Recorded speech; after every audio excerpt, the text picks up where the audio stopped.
championship. That is the goal right now, and that is the motivation.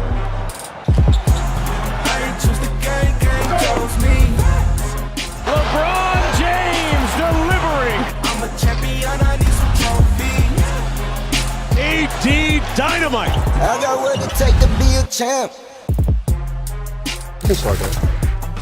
LeBron James feels great. Did you hear me? Great. After 2 days of high-level workouts and plans to return tonight when the Purple and Gold host the young, surging Knicks, James visited an ankle specialist last week. He's missed 24 of the Lakers' last 26 games with a high ankle sprain. Anthony Davis calms fans' nerves, saying LeBron will be just fine with a big old smile, and I paid attention to that. He returns to the Lakers team that is a game and a half back of the Blazers for 6th in the West, the last spot to avoid the play-in tournament. If the Lakers can't get through the play-in, it'll be the second time LeBron has missed the playoffs in his last 3 seasons.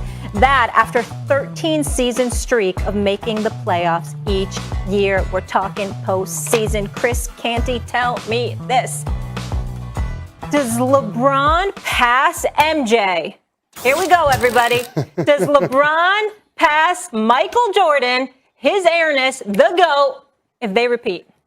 No, Molly, he can't pass Michael Jordan. Okay. Now, he can get damn close, and I already think it's LeBron and Michael Jordan in the room in terms of greatest players of all time, and nobody else. That's how special LeBron James is. To get the 10 NBA Finals and to win 4 of them, that's an incredible accomplishment. He's a dynasty unto himself.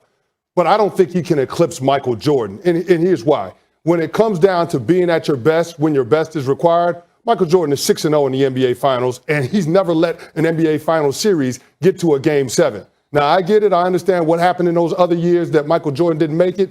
My point being that Michael Jordan was one of the most dominant players that we've ever seen, if not the most dominant in NBA Finals history. I just feel like for LeBron James to catch him, it would be a little bit much. So, I mean, you look at the series that he had in 2011 against the Dallas Mavericks. You look at the series that he had in the NBA Finals against the Spurs in 2014. And to me, those are things that knock LeBron James down a peg when we have this comparison between him and Michael Jordan. That being said, I mean, LeBron James is a phenomenal player. Again, I think he could get close to Michael Jordan. He might even tie where Michael Jordan is at, but I don't think he can get past him.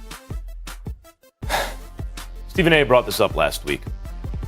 If LeBron this year gets through, he didn't say, I'll add to it a little bit. If he gets through 2 of the following teams, Jazz, Suns, Clippers, and everyone's healthy, on his way to a finals where he meets a Nets big 3 and beats that big 3 in Brooklyn, Stephen A. said he might have to reevaluate.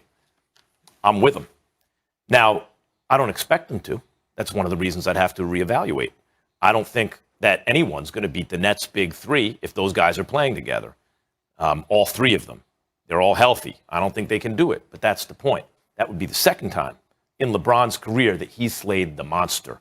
Michael Jordan never had to slay the monster because he was the monster, right? He was the monster. And by the way, Chris, it's a misconception about Jordan that, what about all the other years? Every single time in his prime, Jordan was on a team with a single other all-star. They won the championship in under 7 games, right? So, what about the Pistons? He hadn't played with another all-star his whole career. Scottie Pippen made his first all-star team. Still not in his prime, but made the all-star team. Pippen had a migraine game 7 against the defending champion Pistons, scored 2 points in 40 minutes. They lost. In other words, Jordan didn't have his all-star again. Following year, he had his all-star. Never again didn't win the finals in under 7 games. Right. His peak is the highest of all time. And I think when we say greatest ever, if you sustained your peak long enough, we're not just weighing career accomplishments. We mean who was the best when they were at their best. That's MJ.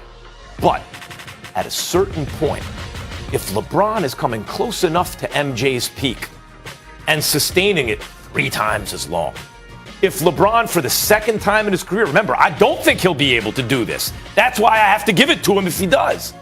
First, he beats a 73-win Warriors team when it looked to me like Steph's the best player in the game. Not in any other era, but in this era, the way the rules are, the way he's shooting, it's Steph. LeBron screamed on him like he was his dad at one point. Remember that? Steph had his head down, walked away, and LeBron won the finals in 7 games at Oracle. His team, partly because of him, held the Warriors, the greatest half-court offense ever. Last 4 minutes, 22 seconds at home, game 7. fate of the universe on the line. They're about to be called the greatest team of all time to 0 points. LeBron, and by the way, iced the game on the free throw line. LeBron did, right? Mm-hmm. LeBron will have, for the second time, performed a miracle. Like when Muhammad Ali beat George Foreman 10 years after he beat Sonny Liston. That kind of miracle. And I think, given his closeness to MJ at his peak, if he were to do that, guys like you and me have to sit down and have a talk. We're going to have to reevaluate some things. Also, guys, in just layman's terms, we go from a 1-ring difference, right? Yeah. Mm-hmm. 5 rings to 6 rings. So clearly closing the gap right there if he got it done again. Let me bring in somebody who has followed LeBron's career closer than maybe anybody, and that would be my guy, Brian Windhorst. Windy, do we got you? There you are. Good to see you, Windy. Thank you for joining the conversation. I want you to dive in on this. Where are you? Can LeBron pass MJ if he pulls off the repeat this season? So you really have to qualify this conversation about whether you want to talk about nuance or not. Because if you don't want to talk about nuance, Jordan's 6-0 in the finals, and there's really nothing to talk about. But Jordan didn't operate in an era with super teams. LeBron has had to navigate this era with super teams. And if you look at LeBron's career, a lot of it has been like steering down that river. You know, he couldn't overcome the Boston Celtics. So he had to make a maneuver to create his own super team in Miami. When that super team went south, when Dwayne Wade had knee issues, he had to go create a super team in Cleveland. Then that super team was overwhelmed by the super team that was created by the Warriors. So he had to make another maneuver and go to the Lakers to try to create another super team. Now, in his way, is another super team with the Nets, which he will try to have to scale that wall with all the other things that he's dealing with. That is a reality that did not exist in Michael Jordan's world. It doesn't mean that Michael Jordan wouldn't have created, had scaled those walls. He probably would have. He probably would have maneuvered around. But for Chicago Bulls ownership that didn't want to pay salaries, it would have been a hell of a lot tougher than kind of the stuff that LeBron had to go through. So LeBron has had to climb that challenge that Jordan didn't. And having to do that and still reaching 10 finals despite those challenges, I think should count for something in the argument. But again, if you're only going to look at the 6-0, we really can't have a discussion. To have this squarely, in my view, you have to be willing to take into account all of the other factors that were going on in the NBA around them. Here's the only thing, though, Brian. There was a big 3 in Boston. That is true. It was created, and he had to respond to that. But LeBron is really the creator of the super-duper team because none of the big 3 in Boston were a top 3 player in the league when they got together. LeBron was the best or second best player in the league, and Dwayne Wade was in the top 3 or 4. And they had Chris Bosh. That's who invented the super team, LeBron James. Michael Jordan was on a super team. Not his fault, but it is his fault because he's Michael Jordan. That's why it was a super team. You take him off, it's just a great team, right? Or a good team. But people forget, when he got back from the layoff, he didn't win that year because he had played 17 games. He didn't have his basketball legs. But the following season, the Orlando Magic won 60 games. They had Shaq and Penny, not to mention Grant and Nick Anderson and Dennis Scott and all those guys. A 60-game team that had just, with a prime Shaq and Penny and other real good players that had just been to the finals. He swept them.